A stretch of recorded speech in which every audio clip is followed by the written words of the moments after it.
Hi everyone. ఏంటి ఇంతమంది జనం ఒకే చోట గుమిగూడి ఏం చేస్తున్నారు అనే కదా మీ డౌట్. మై హూనా, నేనున్నాను కదా, రండి చెప్తాను. అందరం కలిసి కట్టకట్టుకుని వెళ్ళి నేరేడుకాయలు కోస్తున్నాము. మా దివ్య వదిన ఏదో ట్రై చేసింది కోద్దామని చెప్పి, ఆకులు తప్ప కాయలు రాలేదు. ఇక ఇలా కాదని చెప్పి మా కుమారత్తను లైన్లో దింపారనమాట. ఇక అంతే, చెట్టున కోపు ఊపింది, దెబ్బతో కాయలన్నీ బకెట్ నిండా నిండిపోయాయి. ఇక చూడండి, కాయలు కోస్తూనే ఉన్నాం, ఒక పక్క తింటూనే ఉన్నాం. నేరేడుకాయలు అనేవి హెల్త్కి చాలా మంచిది కదా. సంవత్సరానికి వచ్చి ఒక్క కాయనే డెఫినెట్గా తినాలి అని చెప్పి పెద్దలు అంటూ ఉంటారు. ఇంతకీ ఈ సంవత్సరం మీరు తిన్నారా లేదా?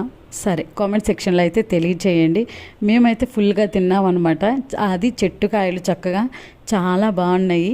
మీకు కూడా కావాలంటే గ్లాస్ 5 రూపాయలు, ఎవరికైనా కావాలంటే కొనుక్కోండి.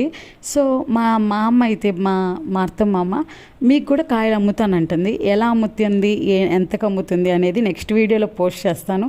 చాలా ఫన్నీగా ఉంటుంది, బాగుంటుంది, మీరు చూస్తారని చెప్పి అనుకుంటున్నాను. అండ్ దెన్ ఇలా ఈ కాయలన్నీ కోస్తూ సందడిగా ఉంటే చాలా హ్యాపీగా భలే ఉందనమాట. కొంచెం సేపు ఇంకా కోసిన కాయలన్నీ కూడా అందరికీ బాగా లేసి వచ్చిన వాళ్ళందరికీ బాగా వేసుకొని అందరం తీసుకుని ఇంటికైతే వెళ్ళిపోయాము. మీరైతే వీడియో నచ్చితే లైక్ చేయండి. Thank you for watching.